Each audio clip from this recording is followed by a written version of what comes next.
Hey guys, this is Kamaguno, and today I am here to do a special Arrow review that we were supposed to do last week, but I'm kind of happy that we saved it for this week. Things didn't work out, but I guess it kind of saved it for the best. So I have my good friend Jeremy, so introduce yourself, your Arrow craziness, what's going on? Yeah. So what's up, guys? I'm Jeremy, aka Jay from Mr. J's Comic Reviews, and yeah. So funny thing about last week is that for some reason, right? I live in Virginia, and for some reason in the Virginia area, last week they were playing a college basketball game over Arrow's time slot, so Arrow didn't air until 10 o'clock. So that's why I couldn't review Arrow on time or join Kat for the dual review we had initially planned. And you guys probably recognized me from like what 2 days ago, the Spidey chat that we had to continue over here. So this is the second time in a row. I guess you could call me Speedy. I just keep showing up on Kat's channel. I'm her sidekick. You are my sidekick for this week. But let's start digging into this episode. Just a recap of what it's about. A small summary is that this is the flashback episode, except that all the roles are reversed. So the present time's on the island, and the past is in Starling City. So Oliver is dealing with, should I be a killer? Should I not be a killer? Should I work with Amanda Waller? Shouldn't I? And then in present time, Deathstroke runs away, and Thea and Oliver have to work together, and there's some reveals, that Thea killed Sarah. So there's a lot of Yeah. emotion running here. So let's just give initial thoughts of the episode, and then we'll dig deep into what this whole episode was about and what we enjoyed. So, Jeremy, what did you think about the episode as a whole? Oh, what did I think about this episode as a whole? For one, this is one of the very few times this season, counting the Malcolm one, this is the second time where the flashback is actually relevant and actually interesting. So plus on that one.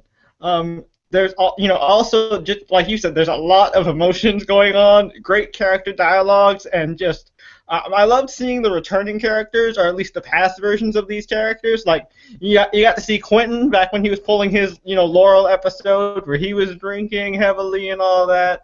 You got to see Tommy, who I'm like, yes, I always liked Tommy as a character, and I always felt that Laurel and Tommy had much better romantic chemistry than Oliver and Laurel, which is shown here. But yeah, all in all, this was a very solid episode. But we'll get into more of why I think this is a little bit more than a solid episode later on as we talk about more of the reveals. Yeah, so I agree. I think this was one of the more enjoyable flashbacks, or I would say more necessary.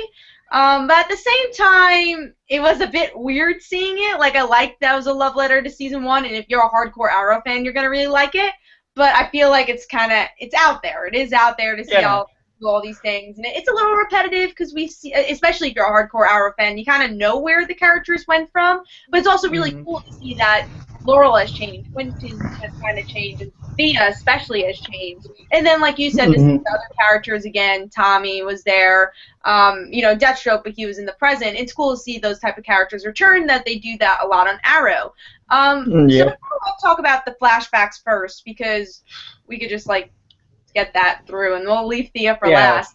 Um, All right. and then we'll maybe talk about Laurel and Quentin too. But flashbacks, like I was saying, they were good. I liked it. They were definitely better from what we've been seeing with Hong Kong, but I'd rather have had more of the present day story and maybe Laurel and Thea interact this episode than have so many flashbacks. I think if it was a little bit less, it would have been more of an impact, but I understand this was their flashback episode. They do it every year. This is definitely the better flashback episode, I think. This is the Mhm. more enjoyable one. It was fun. What do you think about the flashbacks? I agree with you. They do this every year, but I feel like every flashback episode around this time is always enjoyable. I think season one, the flashback episode was, I think it was the Odyssey, right? It might have been the Odyssey. Yeah. One of The those. Odyssey? Yeah. I mean, Yeah. no, maybe that. Yeah, that was season one, I think. I don't know. One of those big ones, and then I know season two had a really interesting flashback with Tommy trying to look for Oliver, and then now season three has this one. So I mean, personally, I prefer the season one flashbacks to the season two on flashbacks. But I really enjoyed this one in particular because we got to see, like you said, we got to see the big jump in character from then and now, and especially, I mean, we see, like you said, for Thea especially, but really the one that stood out to me the most is Laurel. I mean, because I hated Laurel. I wanted her to die. Like, there were points where I'm like, you know, you could actually, the comic fan in me doesn't want her to die, but the TV fan in me is like, kill her off. Just Yeah, kill her and you off. see that she's changed, and we'll talk about that. Literally, she had one scene that was so strong, that scene. But I agree, Laurel has grown a lot, and Quentin, like, I won't say Quentin's grown, but I like the parallel between Quentin and Laurel. I mean, they made it very obvious in this episode, but there's such a strong parallel of why we kind of hated Laurel, and then Quentin in season 2, I'm saying, why we hated Laurel, and then Quentin kind of having that same thing when he was into alcohol. So I do like those parallels a lot. So anything else about the flashbacks we want to talk about? Maybe let's talk about the, I guess, flashbacks, because that's only in Tommy. Tommy is just a pleasure to see. I love that Tommy was there, and like the little hints, it's like, oh, I'm not your brother. It's like, yeah, you are. Yeah, I laughed at that. I did get a chuckle out of that. Oh, you're not my brother. I'm like, you only knew. You tried to hit on him. I love that. Yeah. And also, I thought the wigs were a bit better for Quentin and especially Willa. But Oliver's wig is still so bad. I can never get up. There's a meme that he does, right? There's a Supernatural meme. I'm not sure if you're too familiar with Supernatural, but there's a meme where it shows Oliver with his regular hair, right? And it has the caption. It's like, I wish I had Jared's hair from Supernatural. And then it's like, and then it shows his flashback wig. Problem solved. Because if you look at Sam from Supernatural, that's literally like the bedhead version of Sam's hair. Yeah, I've seen. I know who you're talking about. I haven't seen really the show that much, but I do know you're talking about. But yeah, I thought the flashbacks enjoyable for what they were. Let's move on to, I think, Quentin and Laurel scene, because there's only really one scene, but I think it's pretty important to talk about. I loved how Laurel just, I love that interaction between Quentin and Laurel. Quentin's just saying, oh, you're going to be the Black Canary. And him having those same kind of feelings that we saw in the flashbacks, but obviously different here. But I love him just saying, oh, you're the Black Canary, and you just see how much Laurel has grown, pouring the alcohol on the ground. Very strong moments for Laurel. What did you think about that? I loved how natural it was for Quentin. I mean, just like how he reacted when, he's like, I'm trying to figure out how to tell your mom this, and she's like, oh, Mom already knows, and he's like, oh, so you weren't afraid of her heart giving out, and just the jabs he took, and I'm like, oh, those emotional gut punches were like doing a number on her. You could, and I loved how the camera kept focus on Kate Cassidy's face, and how like her face just naturally reacted to these lines. Like, you could see the hurt progressively getting worse until it gets to the point where she's like, maybe we should go to a meeting. And then the line he says is, it's like, I'll go to the one on 4th and you go to the one on 16th. I'm like, oh, dang, he just does not want to be with you right now. That's gotta hurt. Yeah, it's understandable, but I just really like how Laurel takes it in stride. She doesn't like back down to saying, oh yeah, I won't be Black Canary, sorry. She's like, no, you told me to be Black Canary. I kind of like how open it is. As a superhero fan, it's always fun to see how the secret identity is finally revealed and them actually talking about the mask when they're out of the mask. So I thought that was a very fun scene. At least she didn't throw the bottle this time. That's true. She just like kind of poured it down. She did not throw the bottle, but that just shows how much she has grown as a character. That's an inside joke for all Arrow fans now. Throwing the bottle. Yeah, Sarah. Let's move on to Deathstroke. This is the return of Deathstroke, and I gotta say it was just pure fun to see the return of Deathstroke. He's definitely a villain that should have been used here, and a lot of pure emotion, and a lot of things that he brings up is really fun. I'm saying, oh, you're still lying to her. Oh, I see a darkness in Thea, whatever. So I thought he did very well here. What did you think? Yeah. I think, again, Deathstroke's return, I mean, I didn't want to super hype it up. I love Manu Bennett's portrayal of Deathstroke. I mean, next to Ron Perlman's animated portrayal, he does the best Deathstroke, in my opinion. And I think, he did a great job here. He did a lot of just very subtle things that really just drove the episode. But he didn't do anything huge. He didn't kill anybody. He didn't, wound anyone. He just played head games, and those head games are really what got to them. And that's what I liked. I mean, that's what makes Deathstroke a really interesting villain. He's not only physically opposing, he can mess with your mind. Yeah. Yeah, I agree. And I'm glad they didn't kill him off because they could use him in the future. And that's truly now not just Oliver's arch nemesis, but the brother-sister arch nemesis. So that's a fun thing. So let's go into all the goodness of Thea and Oliver. This episode, we get to see them bond, and I mean, there's so much to talk about here because this is like one of the biggest Thea episodes in a way. I don't want to talk about the reveal of Sarah yet, but what did you think about them being on the island in general? What did you think? I loved this awkward Hunger Games style camping trip that they had going on. Like, it seemed like they were having just a regular camping trip, and it's like, I love the bug scene where it's like, this is good. What is this? If I told you, you wouldn't eat it. That was funny. It was like just a lot of very subtle moments, and I liked that they were, bonding. But you could also tell that Oliver was kind of stressed because being back on the island always stirs up old memories, and this is where he really fell in love with Sarah on that island. So of course, it made perfect sense that Sarah's memories would kind of resurface here of all places. So yeah, I liked that a lot. That I do agree with that, and it was fun to see like Thea embrace the island in a way, her saying, oh, you lived here all your life, how does it feel, and her being like totally okay about it, until the end, just like, oh, I hate this stupid island. So I mean, let's talk about the bonding now. Going into the jail cell, the bonding was so great here. There's a lot of wonderful brother and sister moments.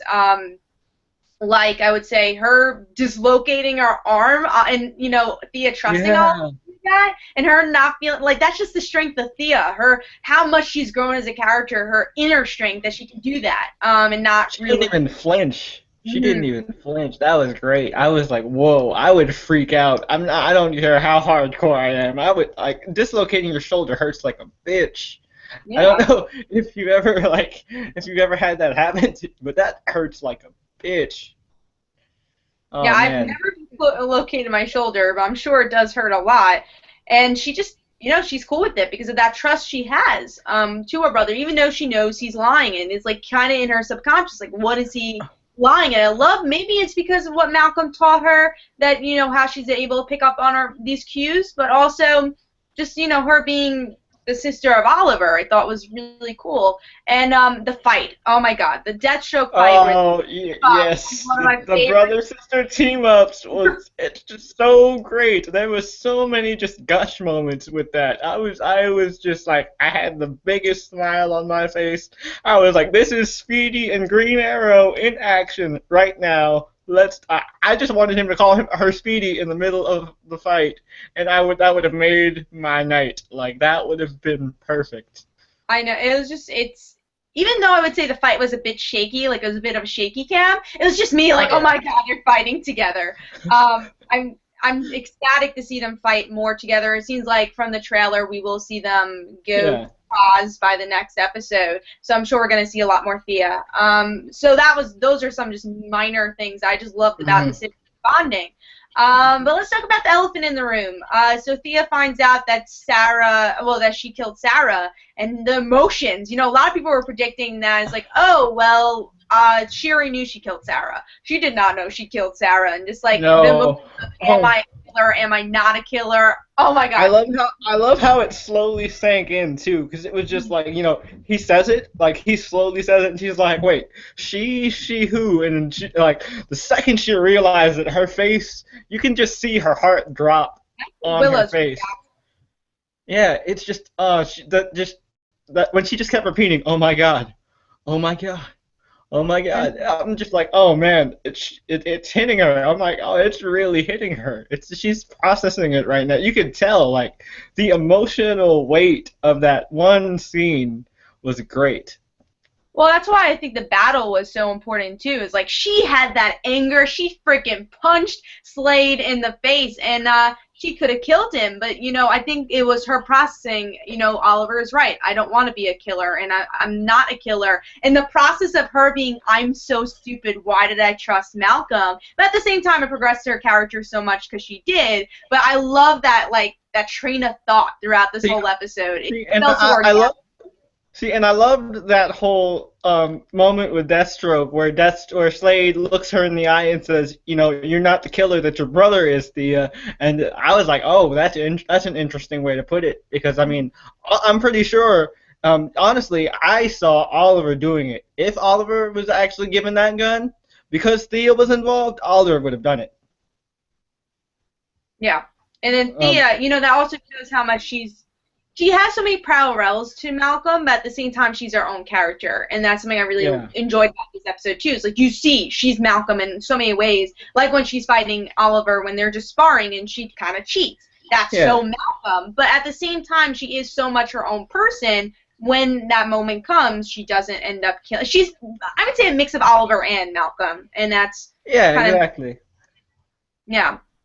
So, And I think the another thing that I know we talked about this before on Twitter just between us, but I mean I remember we were talking about with that whole 360 from the last episode that you weren't really a fan of. See, now this makes even more sense to me because like I said that moment in the last episode it felt more like a kind of the beginning of a wake up call, not necessarily a 360. It was more of just a sudden eye opener to, oh my God, you know, Oliver actually has a reason for lying to me. Malcolm doesn't really have a reason. Why is he lying to me, or why is he still keeping stuff from me?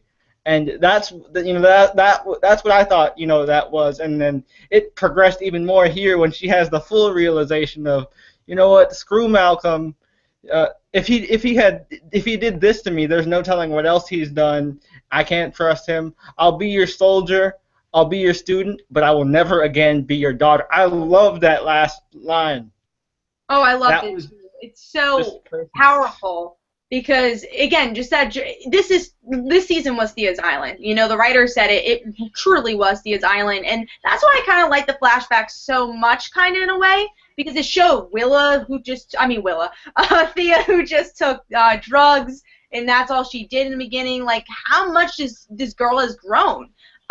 It's so awesome, and just how much she's grown in this season, and then her realization of Malcolm tricking her, and what the audience knows, she was just a pawn in her head. She's like, oh my God, I was being used, and this, the one person I trusted, and now I'm like, I have to trust my brother, and it's just going in a wonderful direction. I can't wait to see what happens with the character. And like you said, that Oh yeah. Malcolm scene was my favorite. Well, there's so many favorite scenes from this episode, but that Malcolm scene, that whole line is one of my favorite lines of the season, definitely. Yeah, exactly. Yeah, I tweeted that directly out. I was like, Thea won best monologue of the episode for sure. I mean, Slade had some great ones, don't get me wrong, but Thea just with that last one, that really hit me pretty hard. I was like, wow, just wow. And you know, it's funny, you and me from the get-go, me and you were both defending Thea when everybody else was like, nah, Thea's a CW character. She's too CW-ish. Like, I hate that people were labeling her. She's like, oh, she's just a stereotypical CW character. It's like, no, trust me, there's a lot more to her. Just wait. Just wait. I think she has more, like, I think she has the most depth in this show. I'm Oh, honestly. yeah. Oh, And yeah. now I love that people are literally realizing it. Like on Twitter, it's like, oh, Thea's so badass. And it's like, it's not just because she's a raw punch. It's because of all these emotions going on through this character, these conflicts in her mind. Is like, do I trust my father? Do I trust my brother? Like Ra's al Ghul, should you know? There's just so many Yeah. things on her mind, and it's so interesting. And she's naturally developing too. It's not like something that's just forced. It's like, oh, she needs to be a badass, so she becomes a badass. It's like, no, she's going through this journey just like Oliver did, and it just makes her into a character that is very similar to Oliver, but like you said, with a little subtle hint of Malcolm in there. Yeah, and you know, a subtle hint of herself also, I think. You know, I think she's very much her own character, but there's just a lot of parallels to different characters because of, you know, people are influenced by the people they hang out with, and Oliver Hmm. and Malcolm. And Yeah. Thea's fighting skills are very Malcolm, and that excites me. Like, I like seeing that she's a bit of a dirty fighter in a way, and I hope they keep that, you know? Especially Yeah. since Dearden is a kid of the streets. Why can't Thea be a dirty fighter, you know? Exactly. That's what I like too. I was like, I saw a bit of Mia in Thea's, attitude like from the start, and I was like, this girl could definitely turn into Mia in a way. And I'm like, we both like I remember specifically that day where the episode dropped where like she mentions her middle name, and we're both like, oh, you heard it, right? You heard it. I heard it too. Dearden, oh my God, yes. We knew it was coming. We've been both of us have been hardcore Thea fans since the pilot, and it's just like finally we're getting these episodes that are just shining, and now more people are understanding why Thea is so great as a character, and it's great. I love where she's going. So let's speculate a little bit where we think the next episode's going to go. But going towards Thea, the last question or one of the last lines here is that Thea said, well, Oliver's like, oh, don't tell Laurel. Do you think Thea will tell Laurel? Honestly, I think she will. She does not like lies. She's going to. She's going to honestly probably by maybe not next episode, but the episode after. After the madness is over, she's going to pull over Laurel and say, I have to tell you. I don't care what Oliver says, because I need to tell you the truth. Yeah, I was gonna say because like she has to focus on race right now, and I think the guilt of Laurel is gonna weigh on her, and that's gonna distract her. So she's gonna have to compartmentalize it. But she is a character who absolutely hates lies and secrets. She doesn't lie to anybody. Like she tells, she's cool with Roy, and she's cool. She's even cool with Roy in his double life, and she's open about that. She's open to Oliver now. I'm pretty sure now that and she saw Laurel. When she saw Laurel, I could tell that she wanted to like help Laurel out when Laurel was on that table and things like that. So I definitely think she'll tell Laurel at least, if not by the end of this next episode, the episode afterwards. Yeah, I agree. I don't think that's going to last long, and I think, fans are getting kind of tired of the secrets, too, and that, Thea is just honestly a really good story tool to just say, hey, let's reveal everyone's secrets, because it's getting a little tiresome, the secrets, and yeah. I think personally Laurel's going to not be okay with it, but she's not going to blame Thea. She's going to blame Malcolm, but she's going to understand they need Malcolm to destroy Roz, so but I do think she's going to be upset. But Laurel is a different character now, too. Yeah. I don't think she's going to be the angry person we saw in Season 2. I think she's going to respect Thea for saying something because it wasn't her fault. And I think she knows what it means to be manipulated because Sarah herself was manipulated by the League and, things like that as well. And she knows what it's like to be played. So I don't think she's too close to Thea to just cut her off like that. That's why I don't really think Laurel's going to do that. Also, I want to address something really quick that honestly, fans have been, getting on me about this, and I'm sure you've heard it too. Like, what is up with people? What is up with Arrow fandom and hating on they just suck so bad at keeping secret identities? Green Arrow is one of the most public DC superheroes out there, guys. Just letting you guys know. I agree. It pulls, like, the writers are right. I think it builds a character once they know. It's like Smallville. A lot of the characters weren't able to build up because they didn't know the secret. So I think certain characters you should hide it from for a little while. Like Thea, I think was a bit too long before. Like maybe Season 2 would have been better. Quentin, I think, is fine that he doesn't know. That's a character I think Quentin just chooses not to know. Like I think he's pulling a Gordon. Yeah. Oh, yeah, I agree, because, like, he knows about Laurel and all that. I'm pretty sure he could connect, and Roy, and, I think he could connect the dots. But I do agree he's doing a Commissioner Gordon.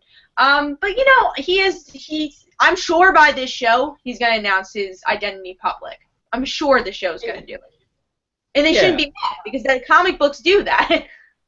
Yeah, exactly. They even did it in Smallville. He had a freaking press conference and unmasked himself, Spider-Man style. Like, yeah. That should it shouldn't be that too much of a shock to you guys. I mean, I don't want to sound like I'm ranting, but I'm honestly tired of getting the same comments of Quentin is the worst detective ever, or Laurel needs to do a better job at training and concealing her secret identity, because it's kind of pretty obvious if you deck a police officer like that on live television and things like that. And I'm like, guys, calm down.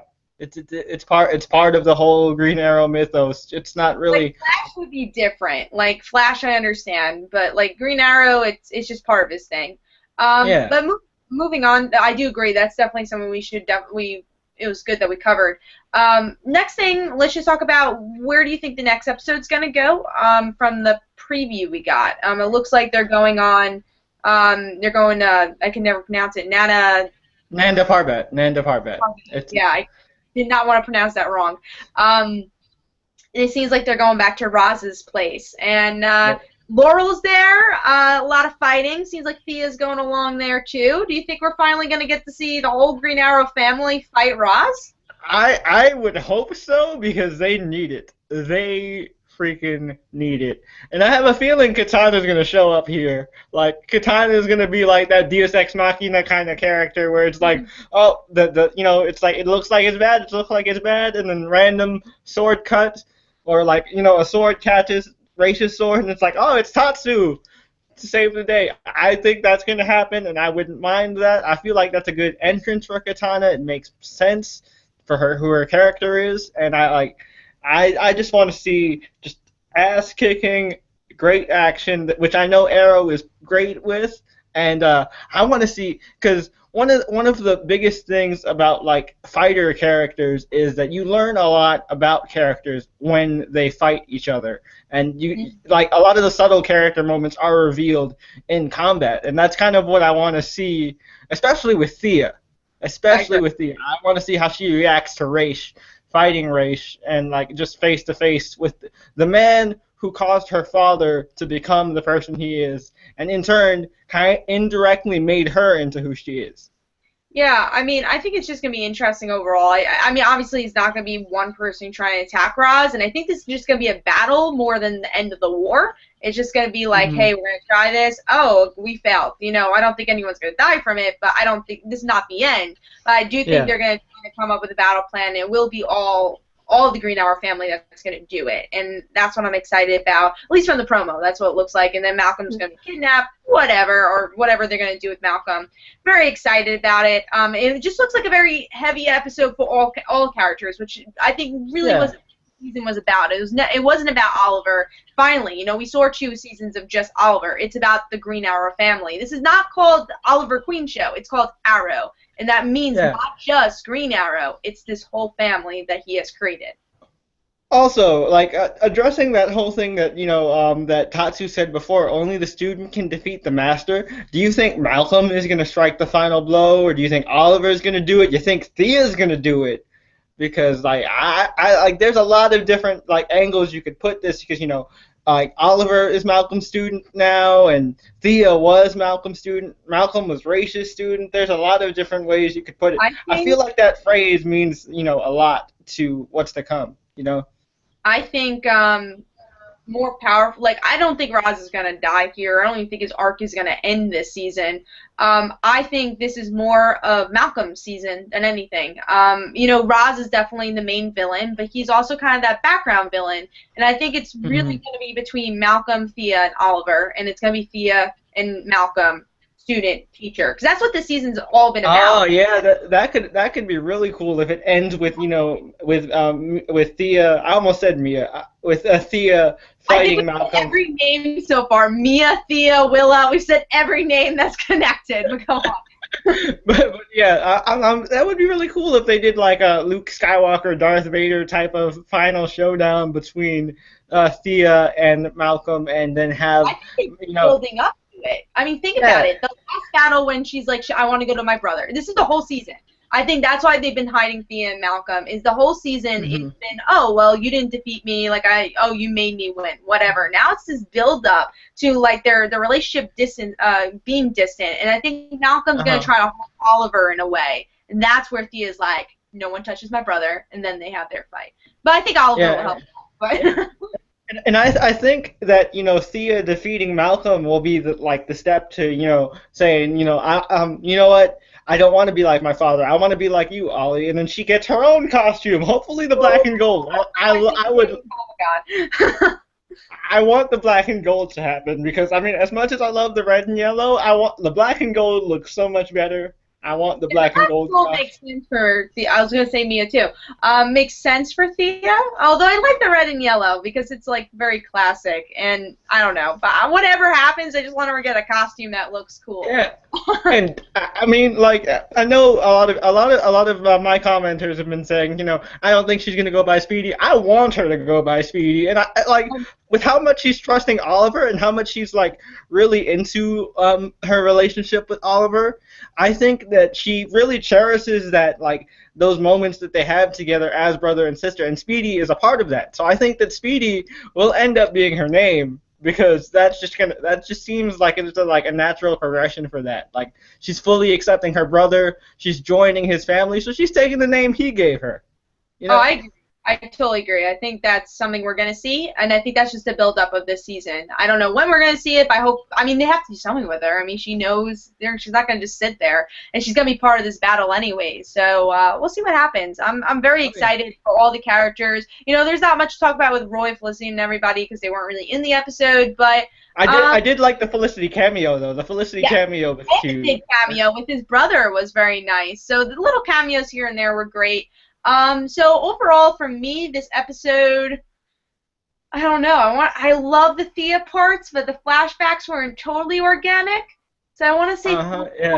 4.25. I want to say 4.25. Yeah, I was gonna give it either a 4.25 or a 4.3 something. I don't know because it's not exactly 4.5, but it's better than a 4. So it's hard. Like, it was just Thea and Oliver, this would be a 5-star episode, but it wasn't. It was also everything else that, like, it was good, but I think they stood too long to it. The China White story arc really, I don't care about. Yeah. So there are little bumps in the episode, but the present day stuff were really good. And also, Quentin, I can't understand him sometimes, like the way he speaks, so that's why I would give that a negative, too. It's kind of weird because he's Australian trying to pull like a weird Brooklyn-ish accent, but it's not Brooklyn. Yeah, it's not Brooklyn, it's not Boston, it's not Long Island. Like I get mixes of all those in there. I'm like I know what all those accents are, and I'm like you're trying to mix them all into one, and it kind of makes you not understand. You can't hear his dialogue sometimes. So and especially this episode, I felt like there was a lot of time. Like sometimes he has very powerful scenes with Laurel, but there was times I just couldn't hear his dialogue. So I think that's also something. I also think it's because he was playing drunk though, so that could have been a part of it. I still want to hear his dialogue. Yeah, that's true. And also, I think the action scenes could have been a bit better this episode. There was some shaky cam, but overall, I mean, the Thea stuff, some of the best things we got this season. Oh yeah, definitely. Her training is paid off, and like I could tell right from the start when Thea showed up in those hammer pants. I was like, whoa, she's been hitting the gym. She's been really hitting the gym. I'm very excited to see where this goes. So definitely. That's wrapping up our Arrow review here. We definitely took a little bit more time because obviously it's a dual review, so we want to talk a lot about Thea. There is so much Thea goodness here, and so tell us in the comments below what you think and where this series is going. I think we have one more episode, and then we're gonna have the stupid hiatus like Flash is doing. So I'm upset about that. But hopefully we get a good cliffhanger, and I'll be like, oh, can't wait. So, Jeremy, where can everyone find you? Well, my channel is Mr. J's Comic Reviews. I'm sure after this goes off, Kat will leave a link in the description.